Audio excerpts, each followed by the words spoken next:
Bonjour et soyez les bienvenus pour cette édition du BIP Info. Au sommaire, aujourd'hui, mercredi 30 octobre, le monde nouveau des monnaies virtuelles.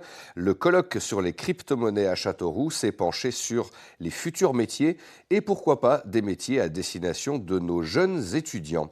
Quand l'art interpelle sur nos usages, l'Éco-Musée du Blanc présente une exposition au cours de laquelle l'artiste Gilbert Coquelin a revisité les collections d'oiseaux naturalisés. Le village d'artistes de Fresline accueille les premières journées internationales du collage. Une exposition est à découvrir en prémisse d'un prochain rendez-vous qui sera désormais annuel. Musique dans la deuxième partie de cette édition avec Zorviadesco qui sera en résidence au 9 Cube au mois de novembre. Nico Moldave, le référent français du groupe de rap électro-turbo Fluotrash, sera notre invité dans la deuxième partie tout à l'heure. Nous en parlions lundi avec notre invité. L'Éco-Campus de Châteauroux organisait hier un colloque sur les crypto-monnaies, ces devises virtuelles qui font depuis quelques années et quelques mois maintenant surtout une part belle à l'actualité. Et si finalement elles étaient source d'emploi pour nos jeunes étudiants? C'est la question posée hier matin avec notamment l'exemple de Ledger. Cette licorne est basée à Vierzon. Elle est leader mondial pour la sécurisation des données numériques. Et elle recrute. Explication avec Damien Bugéja. Qu'est-ce que la crypto-monnaie? Comment en tirer parti? Quel sera son rôle dans l'avenir? Encore méconnu du grand public, les crypto-monnaies sont appelées à jouer un rôle majeur dans l'économie mondiale. L'Institut des hautes études de défense nationale proposait hier, sur le site de l'Éco-Campus de Châteauroux, une journée consacrée aux bitcoins et autres monnaies virtuelles. Les crypto-monnaies existent depuis une dizaine d'années, mais on assiste à une explosion de ces crypto-monnaies qui nécessitent une technologie bien spécifique et une culture aussi pour les utilisateurs qui est très spécifique aussi. Le but de la réunion ce matin était d'accueillir les élèves ingénieurs en informatique afin d'approfondir leurs connaissances et surtout leur donner des pistes pour s'insérer dans des entreprises. Stratégie d'investissement, cybersécurité, les enjeux ne manquent pas. Premiers concernés par la journée de mobilisation, les futurs ingénieurs de l'Éco-Campus ont pu poser leurs questions à David Ballan, spécialiste du sujet et directeur de l'entreprise Ledger basée à Vierzon. Leader du marché des coffres de sécurité virtuelle, la start-up a su surfer sur la vague de la crypto-monnaie. C'est important pour moi d'expliquer d'où on vient, ce qu'on fait aujourd'hui et vers quoi la société tend. On a donc le porte-monnaie électronique qui a fait notre succès, mais on a aussi des produits qui s'adressent aux entreprises et au monde des objets connectés qui sont en plein développement. Internet a changé la manière dont on communique et la crypto-monnaie va changer la manière dont on échange de la valeur. Donc il est important de comprendre comment ça marche, il est important de comprendre comment les futurs réseaux d'échange de valeur vont fonctionner, puisque il va y avoir de la création d'emplois, il faut pouvoir se former, il faut pouvoir s'intéresser très rapidement à ces technos parce qu'elles se développent très vite et la technologie n'attend pas. Une technologie de plus en plus présente dans les cours du marché mondial. En 2018, le nombre d'utilisateurs de crypto-monnaies dans le monde a fait un bond de 94%. À l'heure de la transition énergétique qui soudain montre l'exemple avec la mise en service de la nouvelle chaufferie biomasse. Elle fournira l'électricité dans un réseau qui comprendra 7 équipements publics, soit 8600 MWh. Le bois, il va provenir des forêts aux alentours, à 100 km environ, et le réseau devrait couvrir près de 85% des besoins en énergie en moyenne sur l'année. Ce réseau va donc permettre de réduire de près de 2000 tonnes les émissions de CO2, soit la circulation de 1000 voitures. Et le maire André Léniel souhaite aller encore plus loin. C'est ce qu'il a expliqué à Damien Bugéja.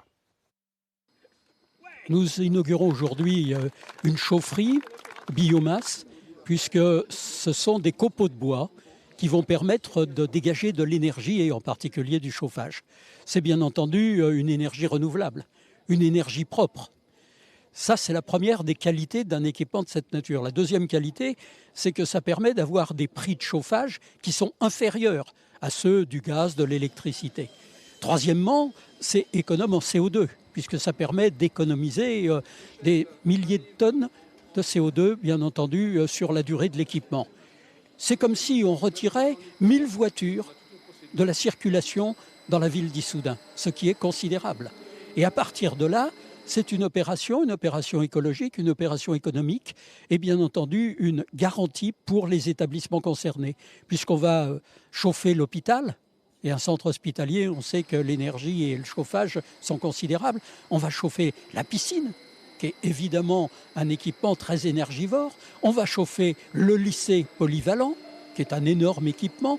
Et puis toute une série de gymnases, toute une série d'équipements, l'ensemble de loisirs sportifs. Donc c'est vraiment une très très belle opération.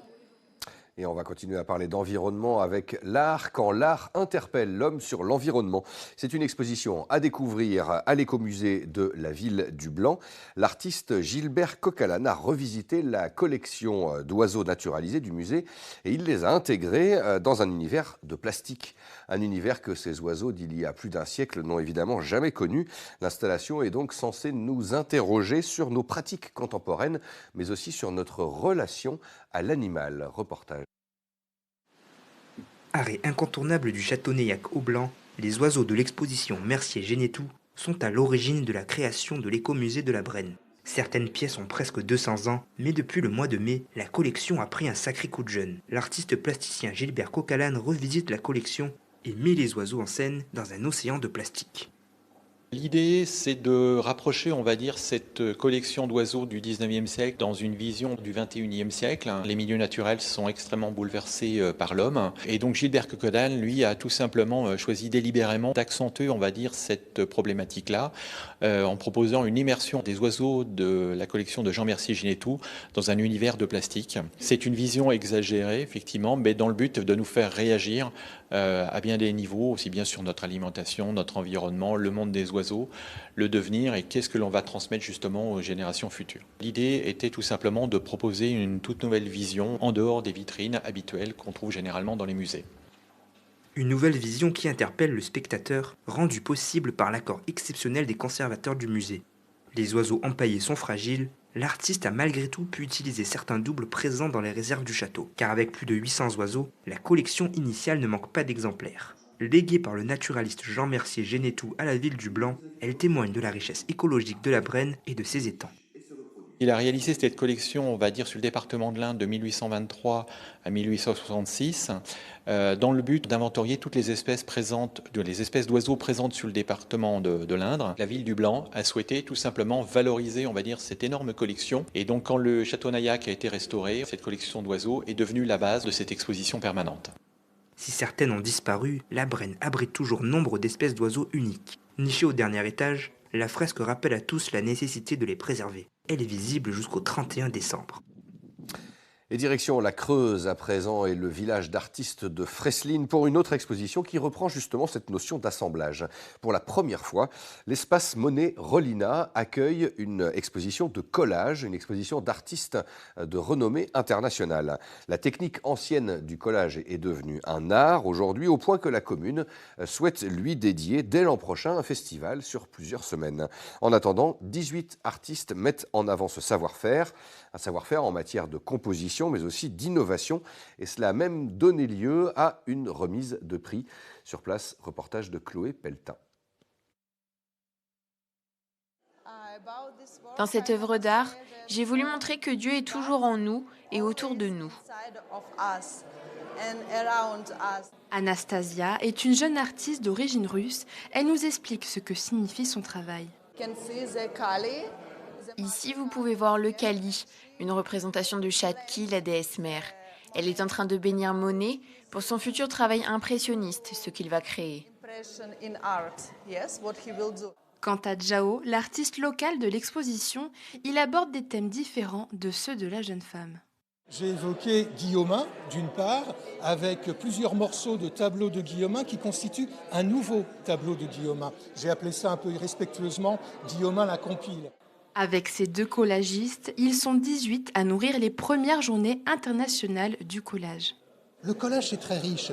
Il y a plein de types de collage. Jusqu'à présent, c'était un art un petit peu considéré comme mineur. On fait ça à la maternelle, du collage avec des gommettes, et c'est pas sérieux. Et en fait, on se rend compte en voyant cette exposition qu'on peut aller très loin. Originaires des quatre coins du globe, les artistes proposent aux visiteurs plusieurs techniques et plusieurs histoires pour découvrir l'art du collage. Vous avez une œuvre ici numérique, c'est-à-dire faite à partir d'un ordinateur. Et puis vous avez des choses faites à la main qui sont beaucoup plus minutieuses, comme un triptyque d'une japonaise, comme une française aussi qui utilise des publicités de votre boîte aux lettres. Le collage est une technique de création artistique qui organise une création plastique grâce à l'association d'éléments séparés de toute nature. Parmi les initiateurs de cet art, Picasso ou encore Jacques Prévert.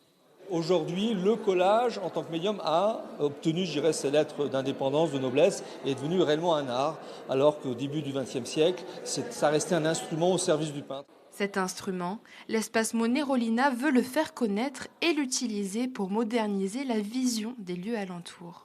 Tous ces sites comme la Vallée de la Creuse, c'est valable dans d'autres sites en France, qui ont, je dirais, marqué un peu les pages de l'histoire de l'art. Là, le grand témoin étant Monet par son passage. Ces sites-là ont besoin un peu de se réinventer, de se remettre un petit peu à la page. Et je trouvais que c'était important de mettre vraiment quelque chose de contemporain. L'exposition des premières journées internationales du collage propose une 60aine d'œuvres qui resteront à Fresseline jusqu'au 3 novembre. Deux mots de sport, d'abord de football avec la Coupe de France. La Berrichonne de Châteauroux affrontera les Chamois niortais et ce sera le week-end du 16 et 17 novembre et en plus ce sera à domicile à Gaston-Petit. Le tirage au sort s'est déroulé ce midi à Clairefontaine. Il s'agit du 7e tour de la compétition et donc l'entrée en lice des clubs professionnels. Et puis le basket avec l'Euroleague féminine. Les joueuses du Tango Bourges Basket ont pris la direction de la Lettonie ce soir pour affronter le club de Riga. C'est la 3e journée de phase de poule. Et elles vont tenter de décrocher une première victoire. Dans la deuxième partie de cette édition, la musique, et on va s'intéresser à un groupe de rap électro turbo fluo flash. Zorvia Desco sera en résidence au 9 Cube à Châteauroux du 13 au 16 novembre. Il y aura une soirée concert, une soirée artistique sur place avant une tournée européenne. Et pour en parler, j'accueille le référent français du groupe, c'est Nico Moldave.